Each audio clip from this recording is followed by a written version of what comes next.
The day my wife became a doctor was supposed to be our victory. 8 years of double shifts, cold dinners, and promises that everything will be different. I stood in that crowded auditorium, clapping like a fool while she walked the stage, my heart pounding with pride. Cameras flashed, families cheered. Then she turned, heels clicking on the pavement, and handed me a manila envelope. "It's divorce papers," she said, calm as a nurse giving bad news. For a second, the world went quiet. No applause, no music, just the sound of my heartbeat echoing inside my chest. I looked at the diploma in her hand and the papers in mine. So I signed, right there, in the parking lot. "Congrats," I told her, "on your graduation and your divorce. If you've ever given everything to someone who walked away, stick around. You'll want to hear what happened next." Coming off that parking lot goodbye, here's who I really was. I'm Mark Thompson, 45, a construction guy from Ohio who learned to make tired look normal. 8 years of double shifts. 8 years of microwave dinners that tasted like cardboard and hope. Vacations, canceled. Anniversaries, postponed until after exams. I wore out the soles of my boots and the patience of my body because she kept saying the same line. Once I graduate, everything will be different. And I believed it the way a kid believes a porch light means safety. I pictured Sunday mornings with pancakes and quiet, not pagers and cold shoulders. Funny thing about different, it arrived wearing a cap and gown and carried a manila envelope. The crowd cheered, but in my chest something slammed shut. I finally understood. The new life she promised didn't include me. Pride turned to silence, silence to steel. If different meant I disappeared, then disappearing was exactly what I'd do. The parking lot buzzed like a beehive. Horns, laughter, camera shutters stuttering through the sunshine. I slid the pen into my pocket the way you holster a weapon you'll never fire again. Sarah watched me with those cool, clinical eyes and said it straight. Dead weight. Not husband, not partner. Dead weight. I didn't argue. I'd argued with overtime, with bills, with sleep for 8 years.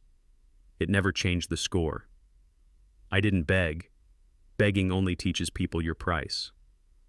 I closed the space between us, handed back the papers, and for a second I could see our whole marriage reflected in the car window. Me behind her, always a step out of frame. She waited for the scene. Anger, pleading, some messy goodbye to make her feel righteous. Instead, I gave her clean edges. No raised voice, no tears, just a man refusing to audition for a role he never wanted. I turned away. I didn't look back. That was the last gift. I gave myself a deadline, 72 hours. Day 1, close the joint accounts, move my half, shut off anything with my name on it, electric, internet, the little subscriptions you forget until they remind you. Day 2, call the landlord, check the lease. Turns out every we she planned to claim had quietly been me. Day 3, pack what mattered. Work boots, tools, my grandmother's china wrapped in old t-shirts, a milk crate of records she never liked. The pickup's bed swallowed my life one box at a time. You learn a lot loading a truck alone, what's worth lifting and what isn't. Before dawn on the 4th morning, the apartment key clinked on the counter like a period at the end of a long sentence. I took one last look at the empty walls and felt nothing but air. Then I drove, past our favorite diner, past the exits we never took, past the future she imagined for me. I left no forwarding address. The highway west felt like a long exhale. Gray sky, light drizzle, wipers keeping time to a life I was finally allowed to hear. I crossed state lines like thresholds, each sign a small permission slip. Indiana, Illinois, the wide shoulders of America telling me to keep going.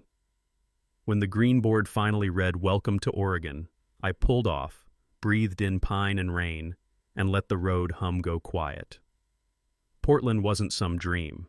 It was just far enough from yesterday. I found a one-bedroom with scuffed floors and a view of a parking lot.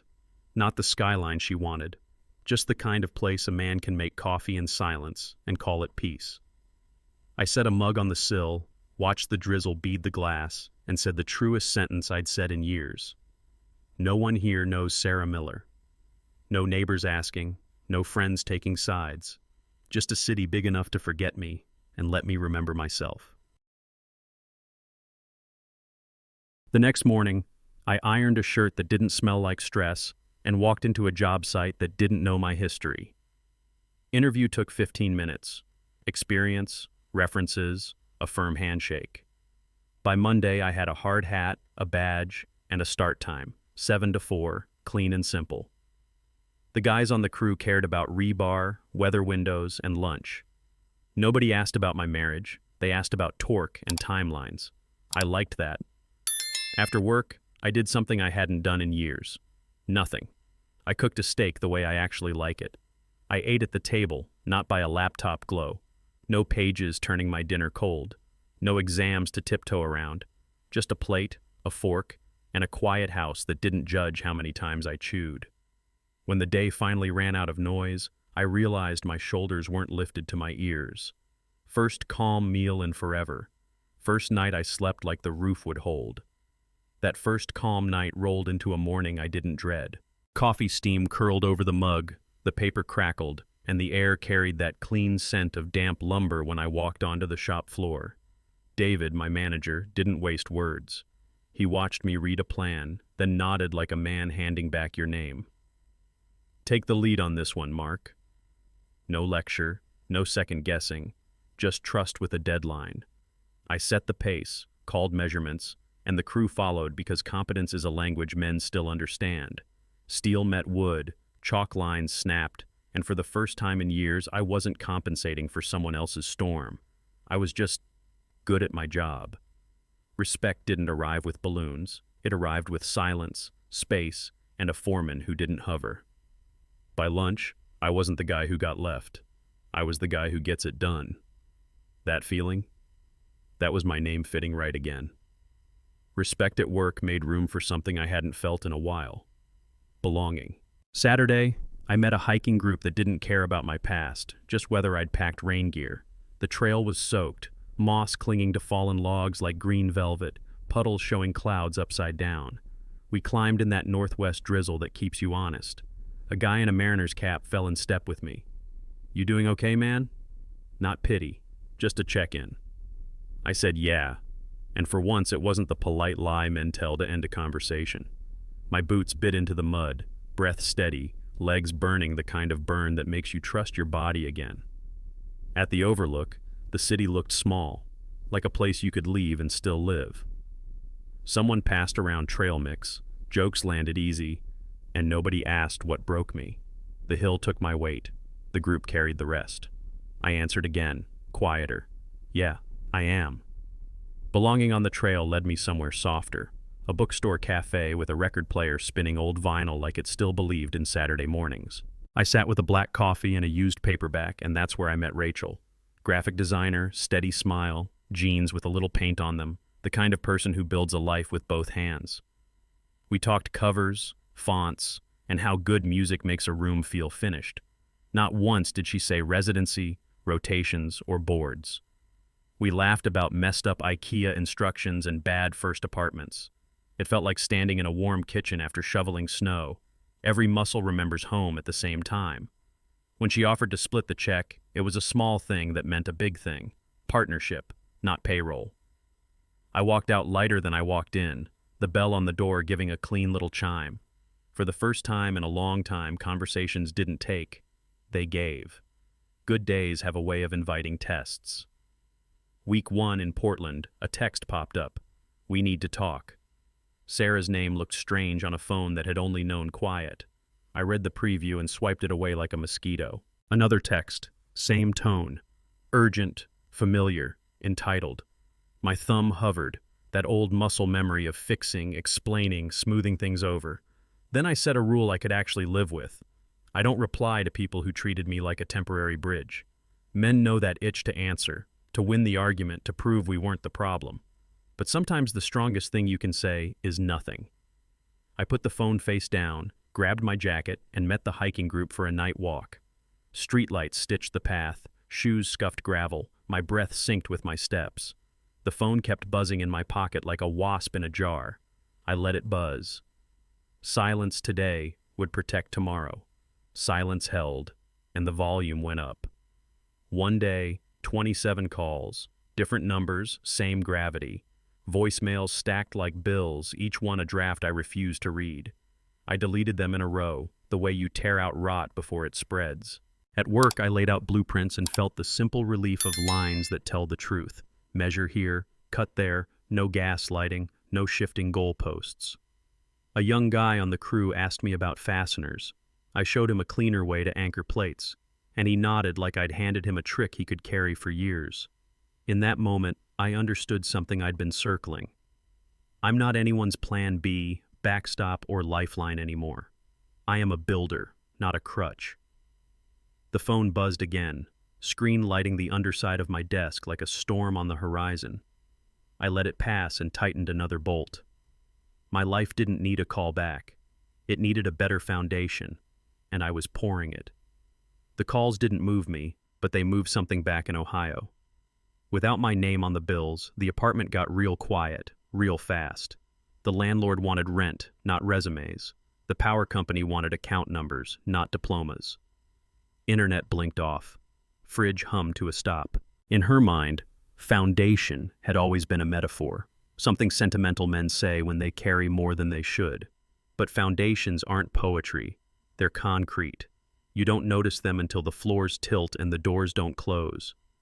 I heard through the grapevine that candles showed up, then roommates, then a spreadsheet full of maybes. Meanwhile, my phone stayed face down. I wasn't angry. I was done. There's a difference. Back at the job site, I showed a new hire how to set anchor bolts so the whole frame doesn't drift. He nodded, got it, tightened the nut. Somewhere in Ohio, a breaker tripped and wouldn't reset. For her, that was symbolism. For me, it was closure poured level. When the lights went out, the messages multiplied.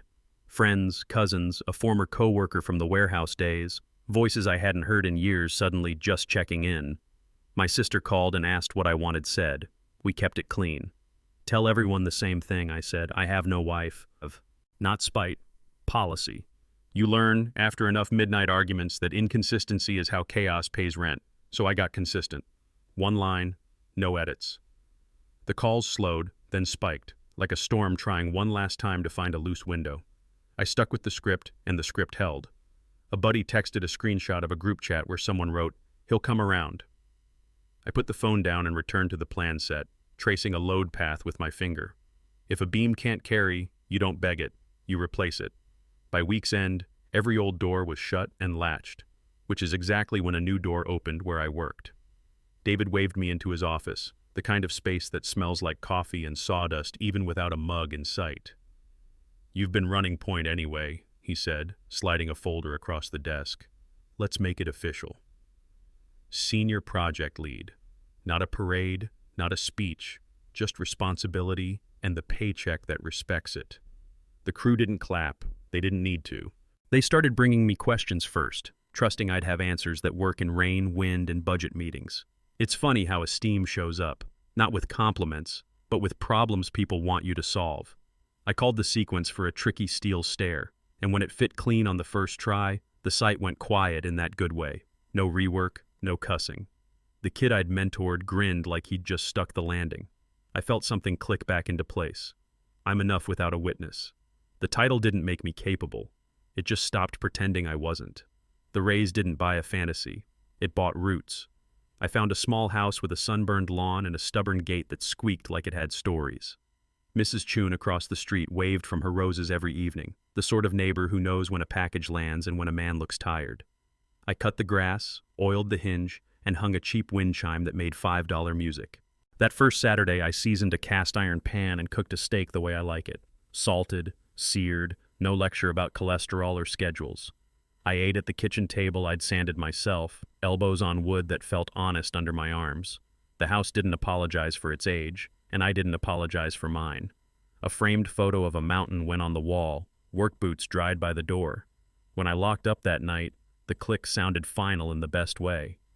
"This place is mine," I said, and the walls agreed. A good house asks a fair question. What kind of love belongs here? Rachel answered softly, without speeches. She met me at a diner that still serves coffee in thick white cups, and when the bill came, she slid her card forward like it was the most natural thing in the world.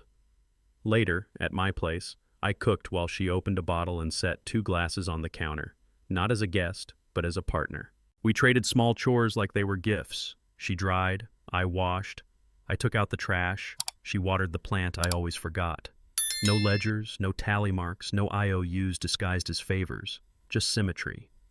We sat on the back steps, listening to the wind chime argue with the breeze, and talked about nothing important in the most important way. I realized I wasn't bracing for a test or performing for a grade. I was home with someone who didn't need saving and didn't need me broken to feel whole. Symmetry at home made space for news from back in Ohio. A buddy from the old warehouse texted, "Heard about Sarah, rough schedule." Word drifted in pieces. 80-hour weeks, sleep in call rooms, a paycheck that looked nothing like the fantasy. Doctor money sounds rich from far away. Up close, it's taxes, loans, and interest stacking like bricks on a wet pallet. The gossip wasn't glee. I didn't high-five the past. It was clarity. I pictured her badge flashing a name everyone respected while her bank app flashed numbers she couldn't bend. That's the thing about dreams. They don't care who paid the toll. My chest didn't swell with revenge. It settled with truth. Success without support is a beautiful roof on shifting soil. I set my phone down, wiped sawdust off my hands, and felt the old weight slide off another inch. The paradox finally landed. She reached the title she wanted and lost the life that could have held it steady. More pieces arrived. Her car gave up. Major repair, wrong timing. Credit cards tapped out.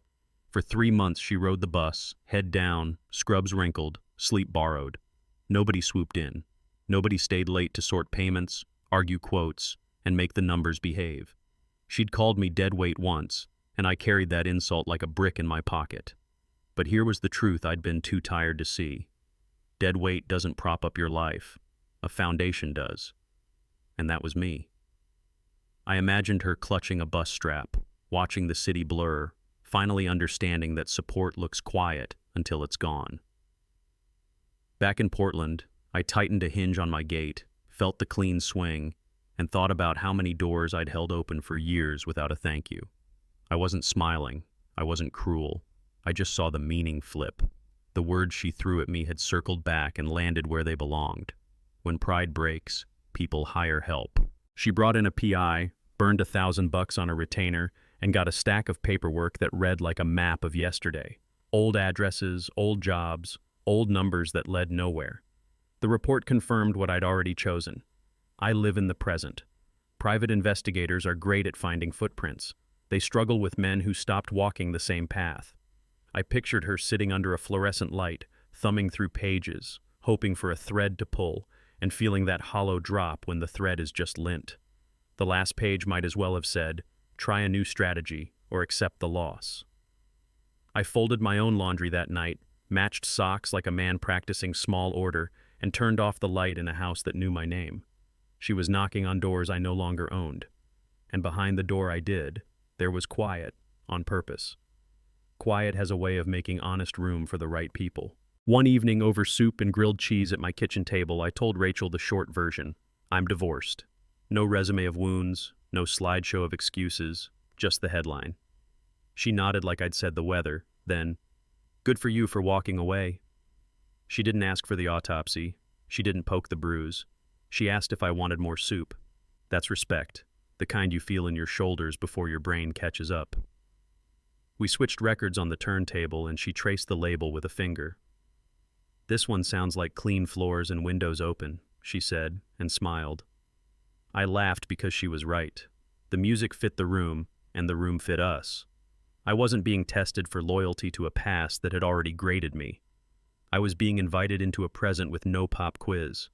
In that moment, I realized, this is what belonging tastes like. A week after that dinner with Rachel, my phone buzzed with a number I hadn't seen in years. David from the old warehouse in Ohio. "We've got a foreman slot open, steady hours, good pay. You'd be home." Home. The word felt foreign now, like a jacket that doesn't fit. I pictured the same gray skies, the same streets where everyone still asked about her. Maybe once, that call would have sounded like rescue. Now it just sounded like rewind. "Thanks," I said, "but I'm building something here." He laughed, half proud, half surprised. "Didn't think I'd hear you turn down certainty." "Certainty's overrated," I said. and meant it.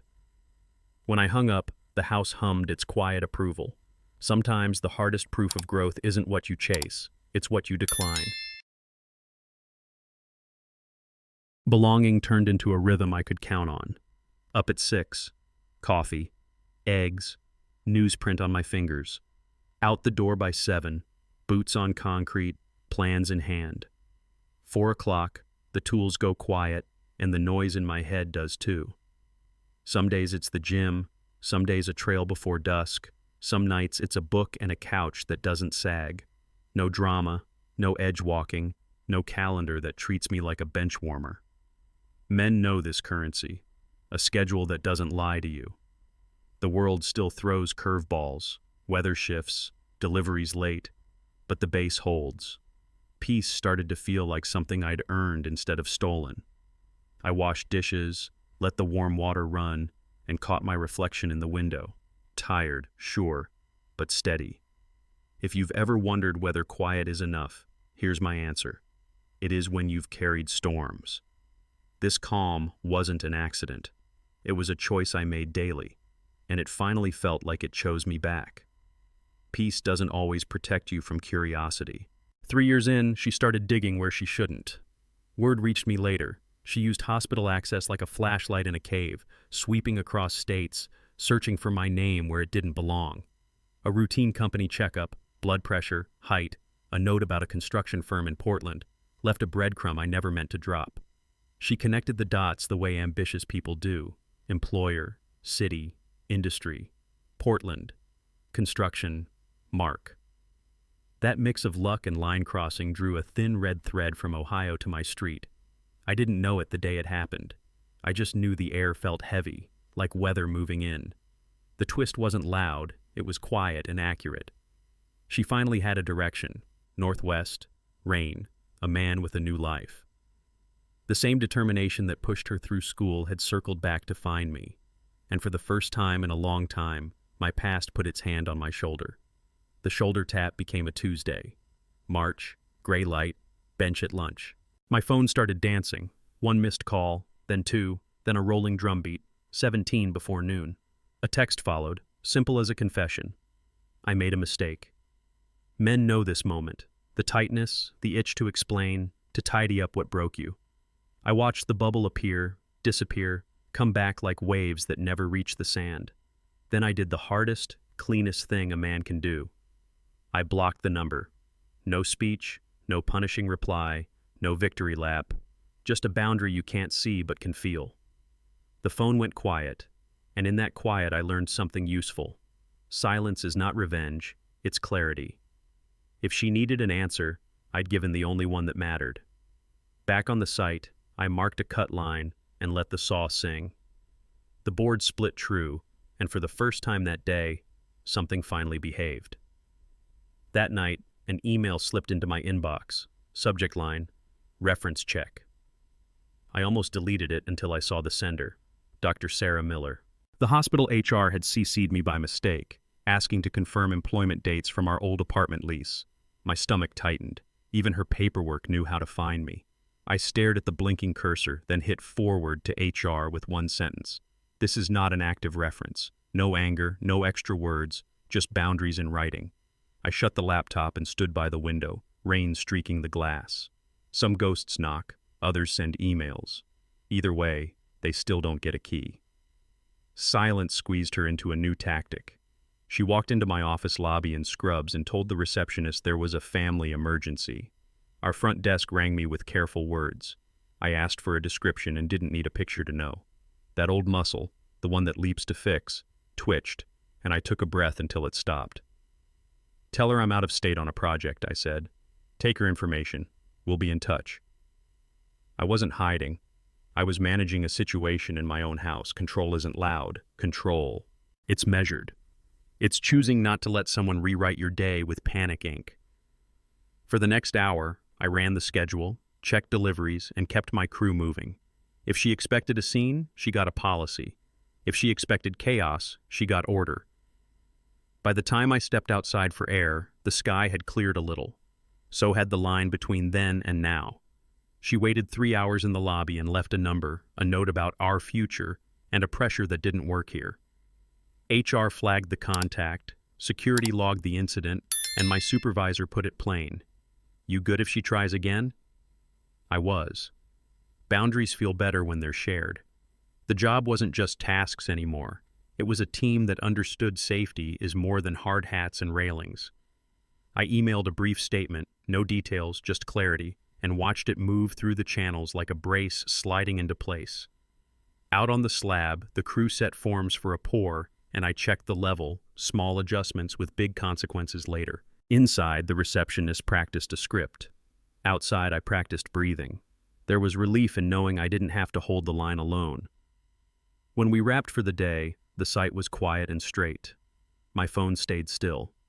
For the first time since the calls began, work felt like shelter again. Shelter turned her hunt outward. She started patrolling parking lots, slow rolling past apartment rows, peeking at pickups like one might be mine. She asked a guy from my hiking group at a coffee shop if he'd seen me, showed an old photo from a life that no longer fit. He shook his head and texted me, "Someone's looking." The circle tightened, but it was more fog than fence. Here's the truth men learn late. When your people know your lines, they help hold them. I didn't brief anyone. I didn't need to. Portland isn't a small town, but communities can act like one when you've shown up and kept your word. She kept knocking on air. No address, no entry, no backstage pass to a show that had closed 3 seasons ago. I came home, shut the garage, and listened to the wind chime argue with the evening. The city felt big enough to lose her footsteps.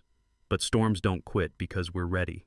They test the roof. Storms test the roof, and hers moved online. Posts started popping up in local Facebook groups, on Nextdoor threads, even Craigslist missed connections. She used an old photo of me from Ohio, clean shave, thinner face, a man I recognize but don't live in. The crowd did what crowds do. They swarmed, then sorted. If he wanted to be found, he would, one comment said, and 100 likes lined up behind it. Others told her to respect boundaries, to stop turning regret into a treasure hunt. A few asked fair questions. Why now? What changed? The picture felt like a ghost knocking on windows that weren't mine anymore. I read a screenshot a friend sent and realized something simple. Strangers could see what took me years to learn. The chorus didn't sing my name, it sang a rule. You can't force a man back into a life he already rebuilt. The internet isn't a map. At best, it's weather. Loud, then gone. That weather rolled into my kitchen as a link on Rachel's phone. "This her?" she asked, setting it down while I salted a pan. The photo looked like a yearbook I never signed. I flipped the steak, let the sizzle answer first, then nodded. We didn't dissect it. We defined us. If she posts more, I said, we ignore it. If she shows up, we document. Rachel poured 2 glasses and met my eyes without flinching. "I'm not threatened," she said, like you'd say pass the pepper. That steadiness did more for me than any speech. Men my age understand. You don't need rescue. You need a partner who trusts your line and helps hold it. We ate at the table we'd nicked with grocery bags and laughed about nothing important. The post was still out there, spinning in someone's feed, but inside our 4 walls the signal was clear. Love isn't loud. It's 2 people pulling the same direction without a tug of war. The next test parked by my curb. Mrs. Chun knocked, soft and urgent. "There's a woman waiting in a gray sedan, dear." I thanked her, closed the door, and stepped into the garage's cool dim. I could feel the idling engine more than hear it, like a thought I didn't invite. Old instincts nudged me toward a confrontation, the big movie moment. I chose something smaller and stronger. I stayed inside. The garage door hummed down, the latch clicked, and I stood with my hand on the bolt until my breathing matched the quiet. Not every knock gets an answer.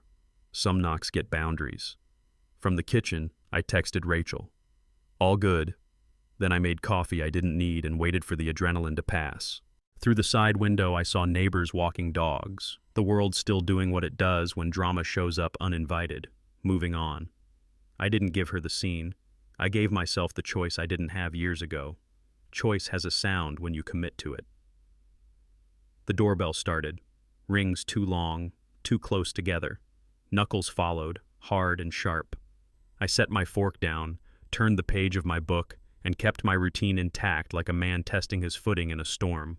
She shouted through the door, "I drove 16 hours," as if miles were a key. I reached for my phone and dialed the non-emergency line. "My ex-wife is outside. She won't leave," I said, steady, the way you report a downed branch after a windstorm. The dispatcher took the address, the officer was on his way, and my pulse finally listened. I wasn't hiding. I was handling. When the cruiser rolled up, blue lights quietly clipping the night, I stood in the hallway and let a professional do what professionals do. Safety isn't brave or flashy. It's boring on purpose. And boring, after a few years of chaos, can feel like a miracle. The officer spoke to her by the curb. I answered the door when he knocked, said ex-wife without choking on the word, and asked that she be told to leave. He did. She drove off, but not before a new text landed. "Police can't stop me from loving you." I didn't engage. I took a screenshot and dropped it into a folder I'd started that night. Dates, times, calls, photos. Not as ammo, as evidence that I wasn't overreacting. Men who've been told to calm down learn to keep records. I emailed myself a short note, who, what, when, then made tea I wouldn't finish. The house settled around me the way old homes do after midnight, and I sat with a calm that had edges. This wasn't hurt anymore. It was logistics. If she came back, I'd have a trail. If she didn't, I had a plan. Either way, I wasn't the man waiting at a door for permission to move on. I already had. After the police report and the screenshots, 2 weeks went quiet. Quiet like a dog holding its breath. I poured that silence into work. We were framing a steel stair, the kind that has to land perfect or it'll squeak for the next 20 years. I checked plumb, checked level, then checked them again until the metal agreed with itself. After shift, I ran in the Portland rain, the steady kind that rinses out the static between your ears. Cars hissed by, porch lights blinked on, and my chest loosened mile by mile. Men my age don't say meditation, but we know when the noise finally turns down. Back home, I hung my jacket, set my phone on the counter face down, and let the house breathe. No banging on the door. No calls I had to ignore. Just footsteps, kettle steam, and the small satisfaction of getting through a day without a fight. Balance didn't announce itself. It settled in and stayed. 2 weeks into that quiet, I got a message from someone I hadn't thought of in years. Ben, an old friend who still lived in Ohio. "You okay out there?" he asked. Because she's been asking around. I froze mid-step. Asking who? Everyone, even your cousin, said she just wants to talk. I typed 3 words. "There's nothing left." He replied, "Good, then don't pick up when she calls." I thanked him, closed the chat, and stared at the half-built stair frame at work. The bolts lined up clean, everything square. The message buzzed again. Ben sent a photo of my old street, empty, gray, harmless. "No ghosts here," he wrote. I smiled. Exactly. The peace felt earned, but peace, I've learned, makes people restless. That's when she finally showed up again. Balance lasted until a Saturday at Home Depot. I was loading 2x10s into the truck bed, counting cuts in my head, when I heard her behind me. 5 minutes? I didn't jump. I set the board down, turned, and met a face I once knew like my own hands. "You made a choice," I said. No heat, no shake. Just the truth standing up on its own legs. Around us, forklifts beeped, a kid cried, someone argued about stain colors. Real life didn't pause for our drama, and neither did I. She started in with the soft words and the eyes that used to move me across entire rooms. I let her talk, then kept my voice level. 5 minutes won't change 3 years. A man nearby nodded at his cart like he was agreeing with a price tag. I closed the tailgate, not as a threat, but as punctuation. She expected an opening. I gave her a line in the sand. She went to the script: stress, med school, pressure, the fog of ambition. I listened because listening is free, but I didn't pay for it with my self-respect. "Which part do you regret?" I asked. Calling me dead weight or discovering that dead weight was paying the bills? Her eyes dropped. "I was wrong. I nodded. About what I'm worth, or about what I provided? That's the difference men learn late. Value is the man, not the money he makes appear. She said, both. And for a second I almost felt sorry, the old habit twitching like a phantom limb. Then I remembered 8 years of cold dinners and being a placeholder for a future that didn't include me. I didn't need a sponsor, I said. I needed a partner. The words landed between us like a tool you either pick up or trip over. She didn't pick it up, and right then, I knew no apology could rebuild what she'd torn down. Can we try again? She asked. The parking lot echo of our past tried to crawl back into my throat. I kept it out. I've changed, I said. That man who worked himself to the bone and called it love, he's gone. She searched my face for the version she could still manage. I gave her the one I live with. I'm engaged, I added. The words were clean, no wobble. It wasn't a flex, it was a fact.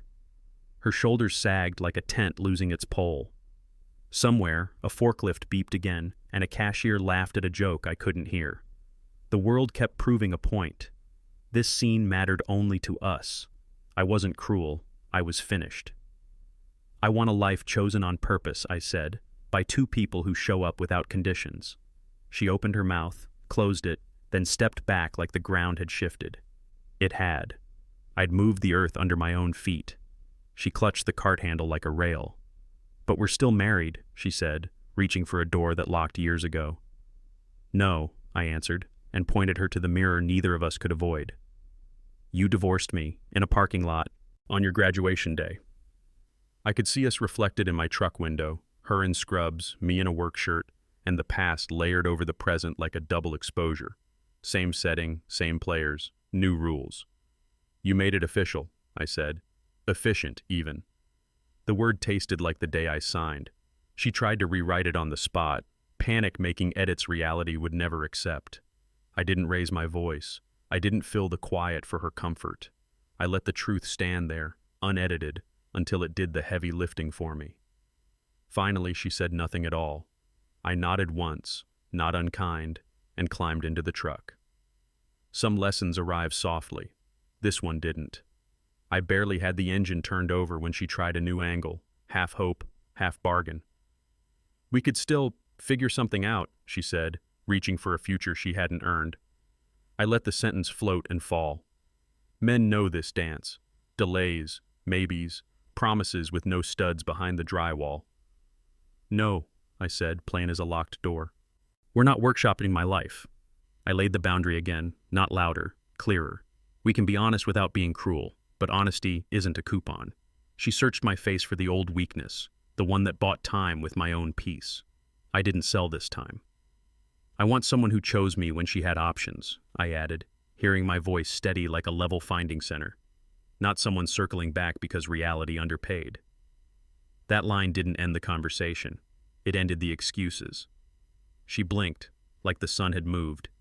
It had. I'd moved it, and I wasn't stepping back into shade. Her eyes filled, and the script cracked.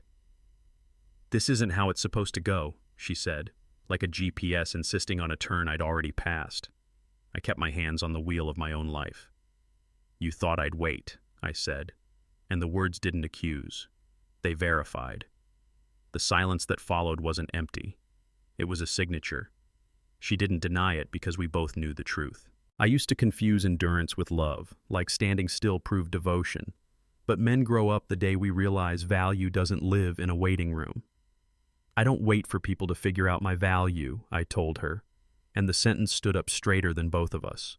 It wasn't anger, it was acceptance with a spine. She looked past me like the aisle had suddenly run out of exits. Maybe it had. I nodded once, an old habit turned new armor, and felt the floor under me stop wobbling. I wasn't her maybe. I was my yes. I gave her one piece of mercy before I left. Don't throw away what's real for what you imagine will save you, I said.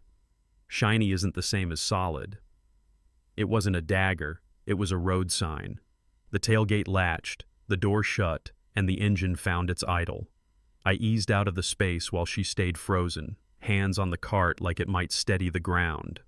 The radio came alive halfway down the lane, some old rock song I used to blast to drown out arguments. Funny thing, the track hadn't changed, but the meaning had.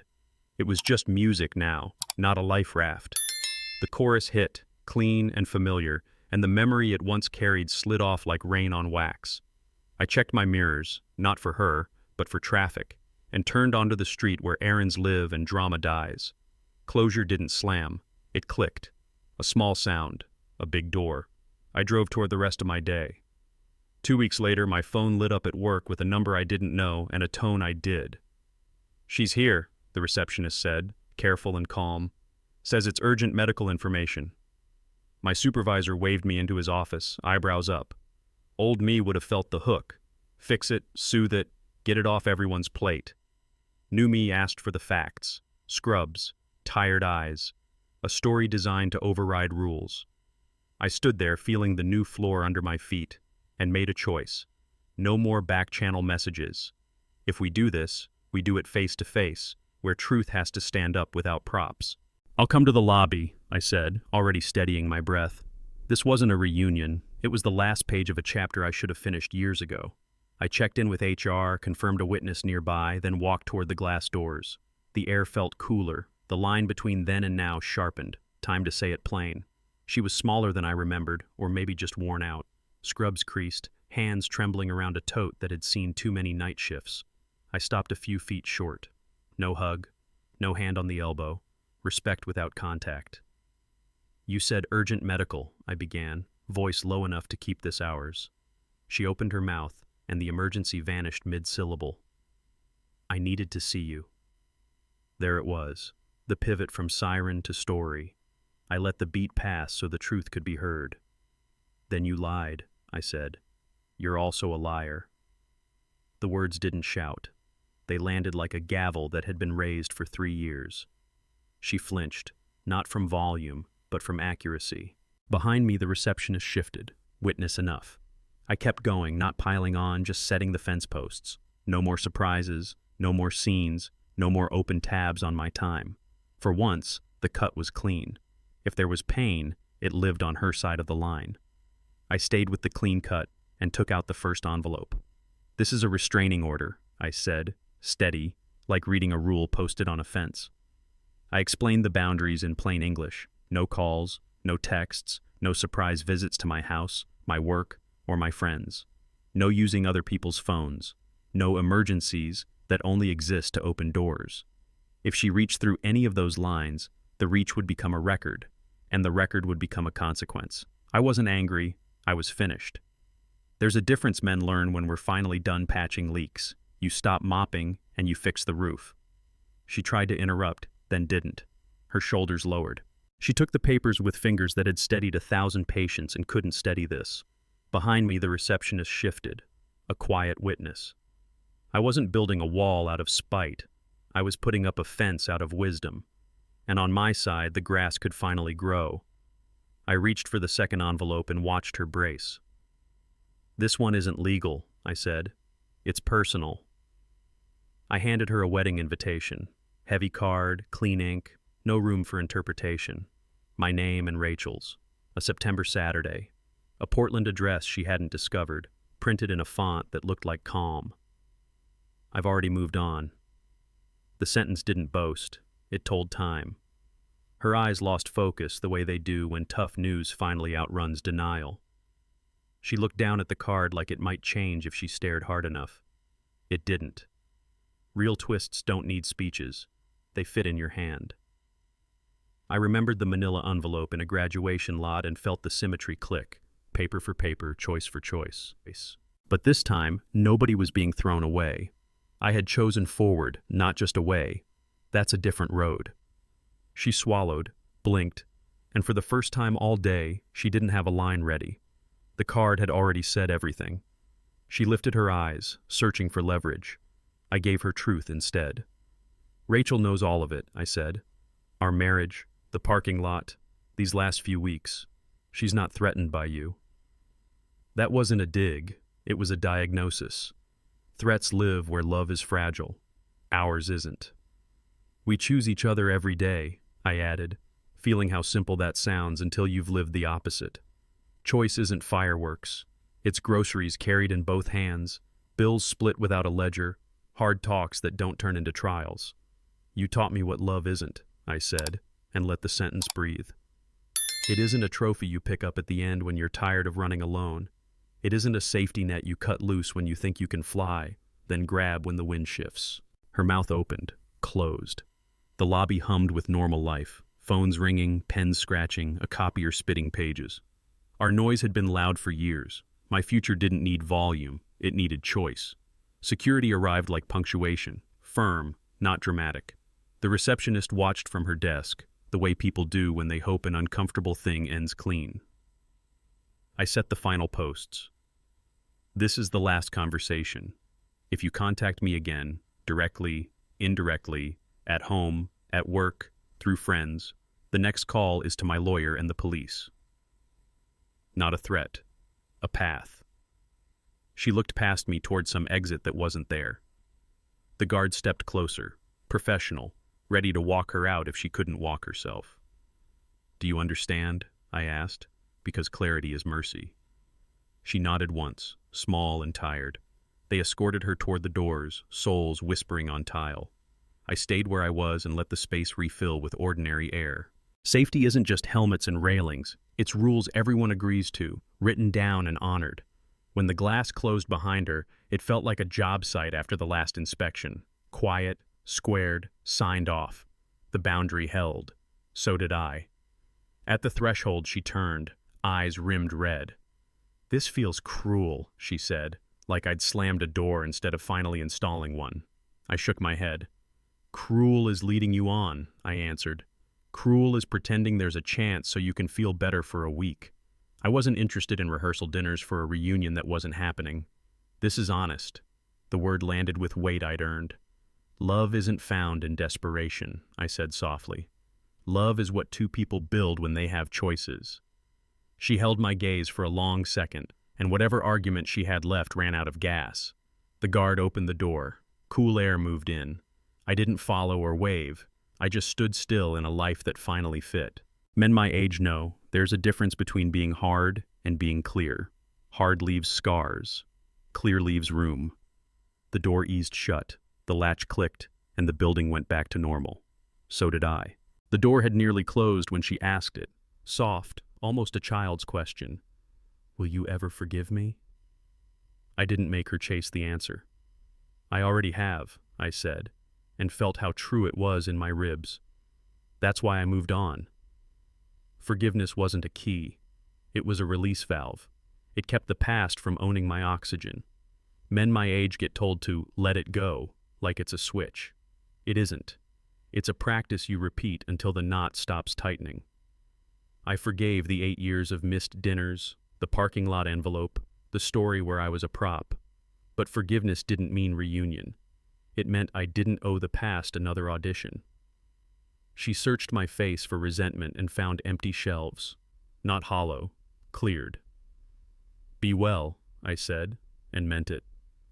She stepped into the afternoon light, smaller than when she walked in. The building took a breath. So did I. Healing didn't boomerang me backward. It finally let me stand still. After that day, she disappeared from Portland like a storm that runs out of coastline. I made copies of the restraining order for HR and security, not as drama, but as maintenance, like checking smoke alarms. The company added notes to my file, front desk kept a description at arm's reach, and my supervisor set a simple rule. If she comes back, we call, we don't debate. Safety got practical. We reviewed access points, made sure my truck wasn't parked in the same spot every day, and confirmed my direct line could route through the main desk if needed. It wasn't paranoia. It was procedure, the same way you strap a ladder because you like your legs. The loop felt closed, clean, documented, shared. I went back to work on a punch list with the crew, and for once the only lines I drew were chalk lines on concrete. When a gust rattled the site fence, nobody flinched. The perimeter held. Inside it, so did I. With the perimeter set, life made room for the good stuff, planning a small wedding on a hilltop church that looked like it grew out of Oregon rain. We kept the list short enough to memorize, people who'd seen me rebuilding and held a flashlight while I did it. My hiking buddy said yes to being best man before I finished asking. Mrs. Chun insisted on bringing flowers from her yard.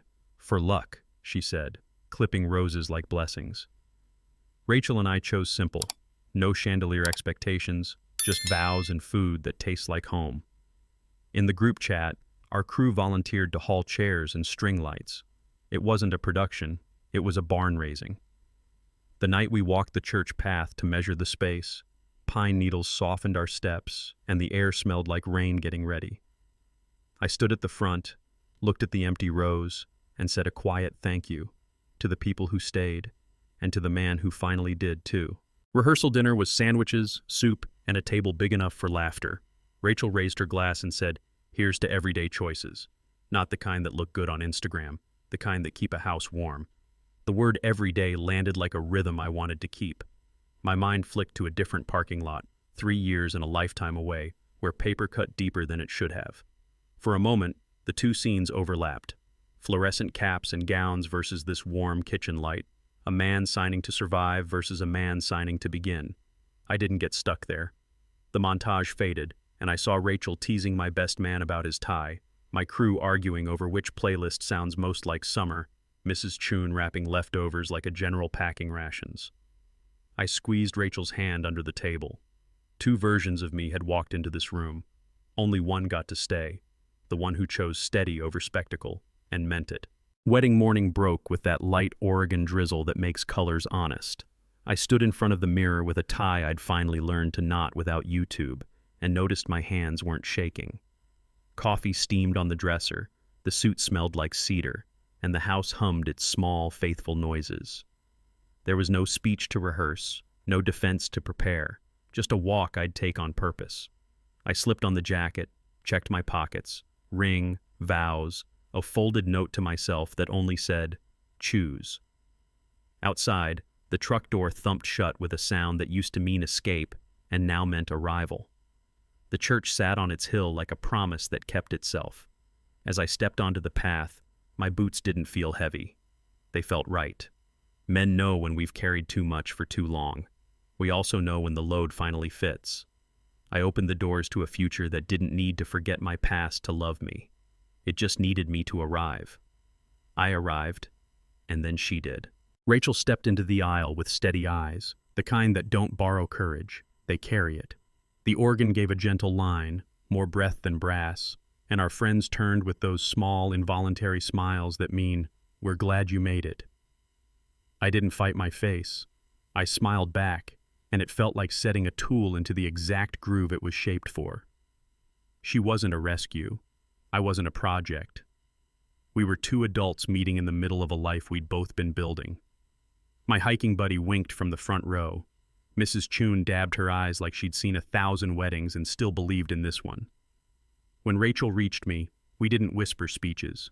We just held hands, and the room seemed to let out a long, quiet breath. Belonging isn't a crowd chanting your name. It's a room that softens when you walk in. Esteem isn't applause. It's standing tall beside someone who knows why. The officiant nodded, and it was my turn. I didn't talk about the past. I didn't need a courtroom on a day built for promises. "I choose you every day," I said, the words simple enough to fit in a pocket and heavy enough to anchor a house. I promised coffee when I make it first, and quiet when she needs it more. I promised to carry my share and ask for help before the load becomes a lie. I promise to keep finding the small ways love looks like work, trash out, tools put back, the last clean fork washed before bed. Rachel's vows matched mine in tone, not rhyme, today and tomorrow, not yesterday. When we finished, the space held a beat of silence that felt like a door closing softly on an old room. No slam, no echo, just final. The past didn't object. It didn't get a vote. We'd written a contract 2 people could actually sign with their lives. The pronouncement came and the room answered with hands, not shouts, warm, certain clapping that lifted without demanding. When we stepped outside, the rain had taken a breath. Sun slid through the clouds like someone opened a better window. The grass still held beads of water, and our photographer laughed about free sparkle. We stood on the damp lawn while friends framed us with their phones, and the wind carried that clean post-storm smell that makes everything honest. I thought about all the nights I'd spent mopping up what wouldn't stop leaking, and how different it felt to stand on ground that had just been rinsed, not flooded. The photos weren't magazine perfect. They were us. A suit with a crease that'll relax by dinner, a dress catching the light like it's been waiting for it. A clean start isn't spotless. It's washed enough to show true color. The sun warmed my shoulders, and for the first time in years, I didn't brace for the next cloud. The reception was small on purpose. Acoustic guitar, a cake that tasted like a bakery still owned by a family, not a brand. No speeches longer than a song. People told short stories that ended in laughter, not lessons. We ate well, we sat long, and we let the quiet between jokes be part of the music. My crew argued about whether burgers or brisket count as fancy if you plate them nice. Mrs. Chun snuck extra slices of cake into to-go boxes like a benevolent smuggler. I kept catching myself waiting for something heavy to drop, then realizing nothing was up there anymore. Lightness wasn't a prize. It was an atmosphere, the kind you notice most when it's gone and only later when it's back. Rachel leaned into my shoulder, and we shared that look couples trade when they both recognize a small miracle and agree not to scare it off. I didn't feel lucky. I felt right-sized. The load finally matched the man. We left late, the kind of late that means you didn't want to miss any of it. The road home was slick, streetlights stretching into soft gold ropes across the hood. Rachel drove. I rested my palm over her hand on the shifter, and neither of us said much because nothing needed fixing. The wipers kept time. Houses glowed behind curtains. Somewhere a dog barked at a world that kept turning. At a red light, she glanced over and smiled like a promise you don't have to say twice. I squeezed her fingers and watched the signal change. Back in our driveway, the garage door lifted with that familiar, unfancy music I've grown to love. We walked in, set the keys down, and just stood there for a beat in the soft hum of a house that knows our names. No toast, no speech. Just the answer I'd chased for years coming back as a feeling, not a sentence. Some nights, enough really is enough. The night answered, the morning defined it. The yard wore a thin coat of dew, each blade of grass holding a bead like it meant to. I started coffee the way I always do. Scoop, pour, breathe. And Rachel slid open the kitchen window so the cool air could say good morning. No alarms, no rush, no scramble to negotiate whose crisis owns the day. Just the smell of toast and rain, the soft creak of a chair, the sound a house makes when it's finally allowed to be a home. For years I thought success was a number, a title, a thing you could point at from across a room and say, see? Today, it was a table with 2 mugs and no tension. It was knowing the lawn could wait and the world wouldn't end. Men don't always get to sit inside that quiet. When we do, we learn this. Peace isn't the prize after the fight. Peace is the reason you stopped swinging. Coffee warm in my hands, I took stock the way a builder does. What's here, what's holding, what needs attention. First, the basics. Sleep, food, a roof that keeps you dry. I used to skip those like they were optional. Then safety, not just locks, but a life without ambush. Money makes sense, phone stays calm, no one weaponizes emergencies. After that, belonging. A kitchen where your name fits, a trail crew that misses you when you don't show, friends who carry chairs at your wedding just because. Then respect, not applause, trust. A manager who hands you the hard jobs, a woman who splits the bill and the load. And finally, the part I didn't believe I'd reach. Becoming who I'm supposed to be, not who someone needs me to be. That's the top layer people talk around. Doing work that feels true. Loving in a way that doesn't shrink you. I set the mug down and smiled. I know who I am. I know what I need. The next day I went back to the job site where the grinder threw bright sparks and the saw answered with its steady song. The crew unrolled plans across a sawhorse, paper held by tape and calloused hands. I traced a line with my finger and felt that old pleasure. Measure twice, cut once, trust the math, trust the man. A welder's arc lit the corner like lightning in a jar, and the stairs we'd argued over finally sat where they belonged. True, plumb, quiet. I build places other people will live their lives. Restaurants where families celebrate. Offices where first paychecks land. Halls where vows are said. Somewhere between the chalk line and the finished edge, I realized I'd done the same for myself. I didn't just leave a marriage, I laid a new foundation, framed new walls, and hung a door that only opens for the right reasons. I handed the blueprint back, nodded to the crew, and felt it clean. I rebuilt something worth living in. Me. She wanted a fresh start with no dead weight. I gave her exactly that. And then I did the work she never saw. I built something better. Not louder. Better. A life with doors that open for the right reasons and close when they should. A table set for two without a ledger between us. Mornings that smell like coffee and rain instead of panic. I don't carry the old story anymore. I learned from it, packed the lesson, and left the blame on the curb. The truth is simple enough to say without raising your voice. The best revenge isn't getting even. It's living well. It's peace that doesn't need proving, respect that doesn't need applause, love that doesn't arrive only when it's desperate. If you've ever been called dead weight, take my ending and make it yours. Pick yourself, build straight, and don't apologize for the fence that keeps you steady. If this story hit home, drop "I choose me" in the comments, and subscribe to follow the next chapter.